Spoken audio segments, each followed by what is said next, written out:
Clay? Does she think she has a lot of respect for you? Is that the funniest thing you've ever heard? Clay? I think he's crying. I don't think he's laughing. Oh, Clay, I'm sorry. I'm sorry. She has a lot of respect for you as an artist. What can I say? I'm a Frank Sinatra fan. Oh, Frank Sinatra fan. All right. John Stevens fan, then. Oh, man. Janine, Sorry about that, Clay. Janine, thank you for the best moment on the show. Thanks, Janine. Bye. Take care. As we welcome Clay Aiken. okay, we're having a hard time hearing him, though. He sounds very, very far away. Clay, you there? I am very far away. I'm way away right now. I'm in Rhode Island. Oh, you're in Rhode Island. Man. Yes. Now, do you remember the DJs you talked to? You can say no, it's okay. I remember you guys. You do, really? For real? Yes, I do. Okay, cool. Can we call? Hard to forget. Can we call Bert? Oh, stop it. Let's do it. Actually, you know what? I've got a long list of interviews this morning. Oh. And he's next. He's Really? next. Yes, I thought about you guys. What if we I call? wonder if he'll take my call this Let's time. go. What if we call Bert like it's you're calling him for the interview? Yeah. But we'll be in the background and we'll make animal noises and Oh, stuff. come on. We can barely hear him as it is. Let's just enjoy Or our time. what if a murder happens during the interview in the my back of the gosh. room? Yeah. You know? Well, I will. like, you know, you'll be given an answer. Go ahead, Clay. Answer a question like, "Are you looking forward to the Christmas special?" I'm very excited about the call. No, I don't think that's going to It work. doesn't translate. Okay. Good thought, though. You should just combine the two interviews. That will make both of them longer, you know? Could you give us double time if we put Bert on right now? Well, my history with you guys is that you take double time anyway. Clay, why you hating? Why you hating, Clay? How could you say that? What? That is a terrible thing to say. What? We have a lot of respect for you. As an Clay, artist. congratulations. Your book debuted at number 2, from what I understand. Yes, that's a big number for me, number 2. That's You, I'm always coming in number 2. you are so hot right now, though. Golly. You are so hot. Ruben's book is number 17. Oh, stop Read it. again. You get. What is it like to work with Barry Manilow on this special? It was really very surreal. You know, I we had a rehearsal for the special, and he was in the room. Yolanda Adams was in the room, and we had to, you know, I had to go in there and sing with him, and he's sitting here playing his own song on the piano and singing, and I just had to step back. Oh, my gosh. Whoa, hold on a second now. I don't know if I can sing with you. Yeah. That's just a little too much. It's a little, you know, this is a voice I've heard, and he's got such a distinctive voice anyway, and having him sing right in the same room with me was Amazing. a lot. Would you agree with me, Clay, that he's the best human being ever made? Oh, geez. He really does Oh, mean my that, God. too. Bells jingle all the way. Maybe we'll hear that tonight. Did you hear that Barry just signed a deal with the Las Vegas Hilton for $50 million for 1 year? Are you kidding me? No, it's the biggest. It beats Celine Dion's contract. I'm sure it does. It's the single biggest Las Vegas contract in history, except for the one they have out on Al. Amen. $50 million? $50 million for 1 year. Well, that's half going to go to taxes. So what's Yeah. But he. Oh, yeah. Having 25 is going to suck. Clay sounds like a guy who's finally made some money. So Yeah. half's going to go to tax. Changing the game. That's excellent. You know, hopefully I'll be around in 30 years and do that myself. Who knows? That's really impressive. Well, I think you could be if you wanted to, but we've heard some rumblings that you're kind of Done. You've had moments where you're tired of this. Oh, there are days. There are always days. Yeah. Tend to be the Kid Kraddick days. Oh, no, don't say that. Don't say that, Clay. I'm just kidding. Have you really thought about stopping? You know, there are honestly days. You know, I guess it's still hard to get used to not being able to go out in public and you know, just go out with my friends. So, you know, you know, if I'm in town, if I'm in my hometown of Raleigh, and I just want to go hang out with my friends and do something, go shopping at the mall, and I can't do that. You know, it's just nearly impossible. I'm like, well, man, if I would just quit this and go back to teaching, I would be able to do this.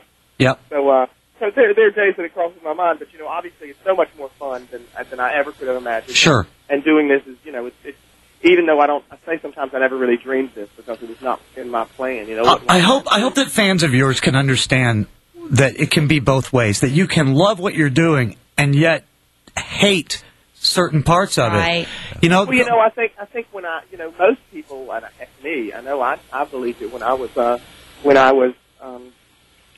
sitting at home in Raleigh. I didn't realize. I thought people who did this, they sang, and then they went home, and then they'd go perform some more, and then they'd go home. But it's performing, and then press, and then phoners, and then photo shoots, and then stupid DJs. Grocery store. Yeah, it's just there's a lot more to it. It's relentless, isn't it? It's non-stop work.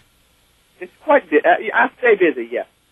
And people might hear that and think, oh, well, that's, it's ungrateful that anybody would trade with you. But there is a downside. I mean, there really seriously is. I mean, I'm not ungrateful. I do appreciate all that I get to do. I mean, I'm thrilled with. I mean, I get excited about just being able to talk to people on the radio. I mean, how many times did I used to call in just to request a song so I could hear my voice. I'm excited about it all the time. But there are days, right? I mean, there are days that sometimes I think, wow, this schedule's just a little too much. When I get sick and have to cancel shows, and I hate doing that. And that kicks me off completely, and I feel like, you disappoint people, and so it is frustrating, but, I enjoy doing it, so on we go. You're lucky to be in a position to be able to disappoint people. That's what I say. Yeah, exactly. Yeah, Clay, you just piqued my curiosity. What is the last song you called and requested on the radio? Oh, Lord, that's probably my own. Have you really called and requested your own? They recognize your voice? No radio stations play them, so I have to call and request them. Yeah. This is Bob. Could I hear that Invisible? Hi, this is Debbie. I'm calling from Raleigh. Hey, Clay? Yes. Will you be giving anybody a lavish Christmas gift this year, now that you have the means to do that? Well, last year I actually did. I did the lavish stuff last year. I paid my mother's house off for her. That's a pretty cool gift there. And then my brother, right before my father died, he bought a car that he was going to leave to my brother. And after he passed away, we couldn't afford the payments on it and couldn't afford the insurance on it, so we had to sell it. So I went and bought it back for my brother last year. The same car? It was the same. It was the exact same type of car. Same make and model, yeah. Well, that's so cool. That's what money's good for right there, huh? So I told him not to expect that every year. So, yeah. Right. This year, just a couple of cards, maybe a gift card or something. Like here's absolutely the best Christmas I've ever had. Clay, here's the battle I got into. I had a really good year about 3 years ago, and so I bought my mother-in-law cable TV. Got her cable. And then, of course, at the end of January, they shut it off, because she didn't pay the bill. It's almost like she expected me to pay it every month. Yeah, exactly. Wait a second. Now, what kind of gift is it if you just call the company for it? Right? Well, I got the whole... I paid the first month. Yeah. What did you expect? Bought her car, but I just paid the down payment. You're supposed to keep up those $600 a month payments. What network is the show on? It's on NBC. Okay. And what time is it? Eastern time? It is 8 p.m. Eastern time. 7 Central. 7 Central. Okay. And it's Wednesday night, the 8th. Are you happy with how it came out? I am. It's really good. It's a very, we did a very classic Christmas show. It's got all the classic looks that you would expect, but then we pull the camera out and you get to see what goes on backstage, and you kind of see how it works from behind the scenes as well. So it's kind of got a little bit of something different to it. Does anybody get voted off? Because it can't be on TV if nobody gets voted off. No one's getting voted off. I'm too nervous about that. Okay. No wardrobe malfunctions? You or Barry? Skittery. Wardrobe malfunctions. Megan Mullally, you know how she is. Yeah. No, you don't. You know what? She's going to absolutely blow you away. Really? She is can an blow, man. amazing singer. She's so good. We sat there, we wanted to have Megan Mullally on because we thought it'd be something different and new, and we had heard she could sing. Yeah, she did Broadway, right? Yes, she did. I did Saturday Night Live with her too, and so I knew that she could sing some, but she sings "I'll Be Home for Christmas" on the show, and I've talked about it so many times. She is just absolutely phenomenal. You're really going to be surprised and impressed. I'm pretty sure. Would she have won American Idol? She very possibly might have. Wow. She's very good.